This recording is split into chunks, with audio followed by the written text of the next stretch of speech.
Are you tired of using your pick? Well, I got a good tip for you. Why don't you just take this thing and throw it into the trash can? Just use your bare fingers and play those licks.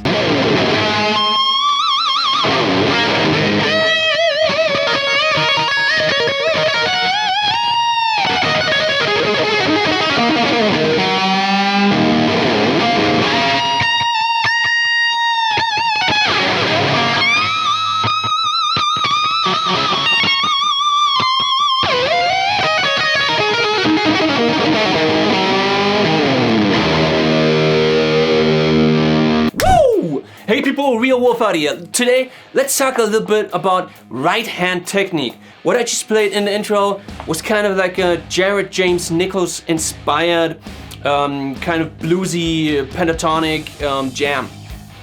And I actually stole quite a number of ideas from Jared James Nichols. And I guess let me just go through some of them as far as I can remember. So, one of my favorite ideas that I stole from James Nichols.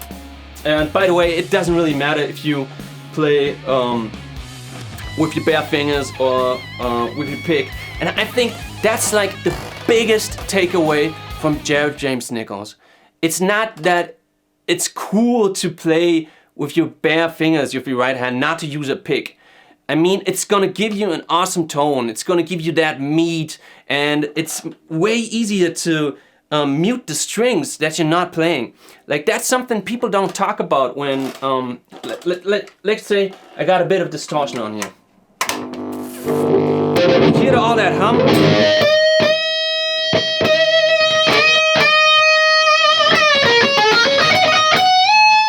See, I can just place my right hand, my thumb, like this, over all the strings that I'm not playing. And say I'm gonna play the high E string, then all those other strings down here are muted really well.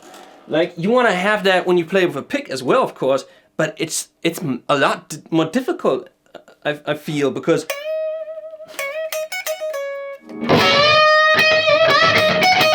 well, right now I'm doing it kind of well, but oftentimes when you're in the battle, when you're on a gig, or even just practicing at home and you're getting really fired up, I find that muting those strings with a pick is just a little bit harder than when you play with no pick in your hand, because actually you can mute the strings that are below the one that you're playing. Like let's say I'm playing on the high E string or something like this.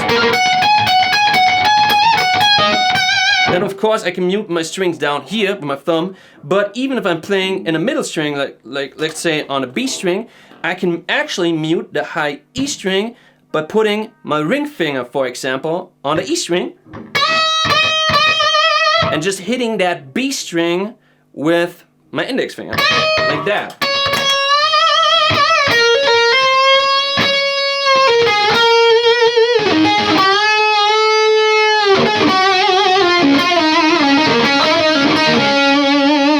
So let me try to play exactly the same thing that I just played right now.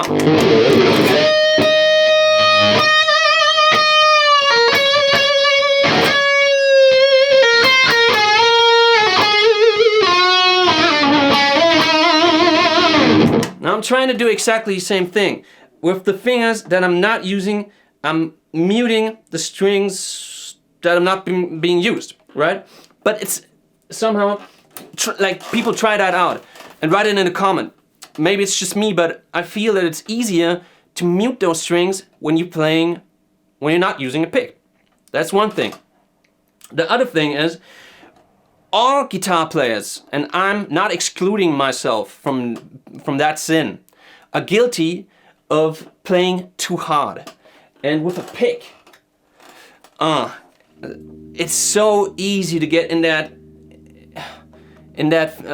too much, you know?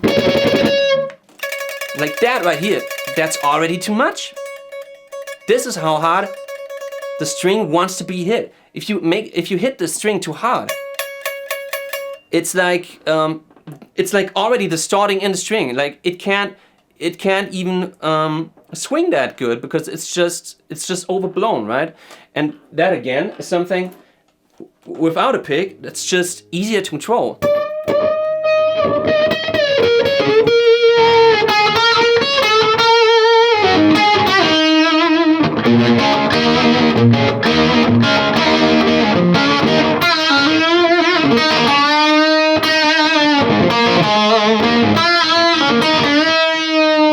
other hand, if I do want to like really articulate those notes, it's very easy to hit those strings, to really pluck those strings out like this. And then go back to playing it really, really gentle.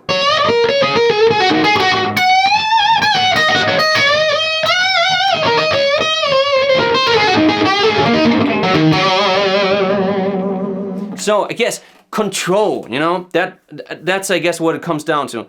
The control is easier to handle. You get more control when playing with your bare fingers. The tone is more meaty. It's got more balls, I guess you could say, and to mute strings is easier to control, but also the dynamics of playing, how hard you hit. I feel like, and again, put that in comments, guys and girls, if you feel the same. But I feel that it's easier to control it with your bare fingers. Of course, it can be done with your pick, like no doubt about it.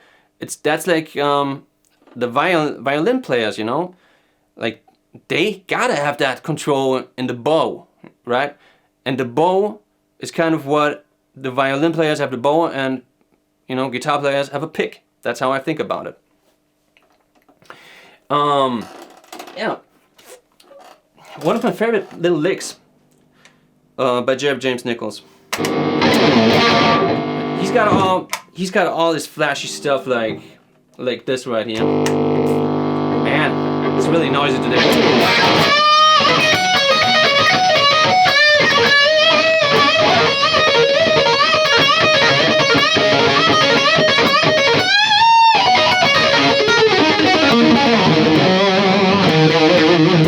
Talking about flashy licks, I gotta say this one right here. That's my favorite Jared James Nichols flashy lick.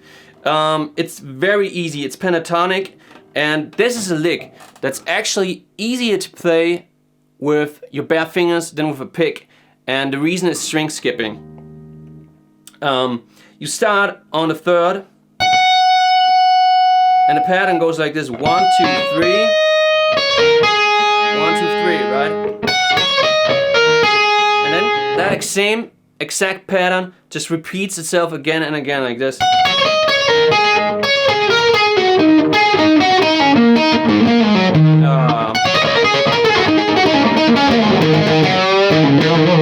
You can end it like on the root note like that, or on the third, and bend up to from the minor third to the major third, like that, for example.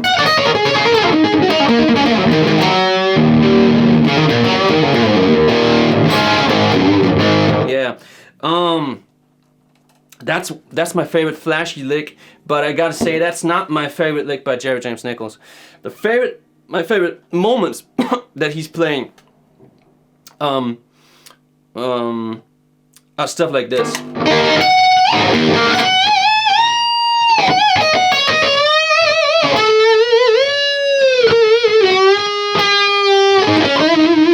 So it's the control of the bends that he's having, and that's something that's got more to do with the left hand than the right hand, right?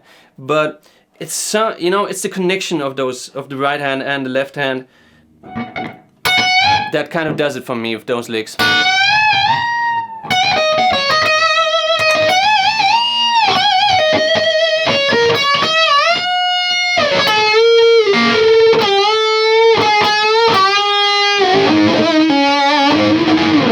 I might be exaggerating right now, but not much. I mean, that's kind of the way that he plays those bends, right?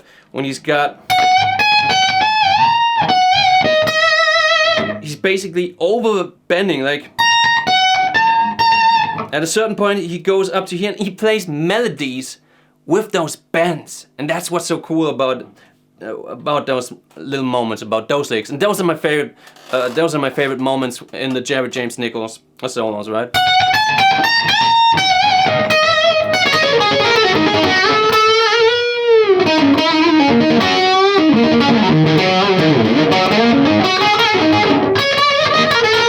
And oh yeah, why is that lick easier to play with fingers? try to play that one with your pick. I don't know, maybe it's just me, but I find it really hard to play with the pick.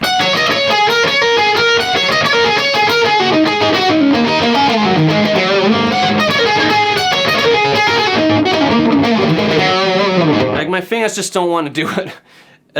The way that I would play it with a pick, if I was to play that with a pick, I would do it like this. I would do...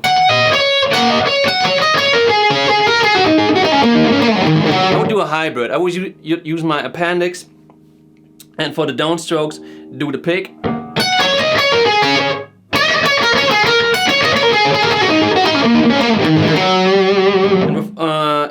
And all the upstrokes, I would use my appendix, and then combine that with pull-offs for that lick, and that just makes it easier for me to play.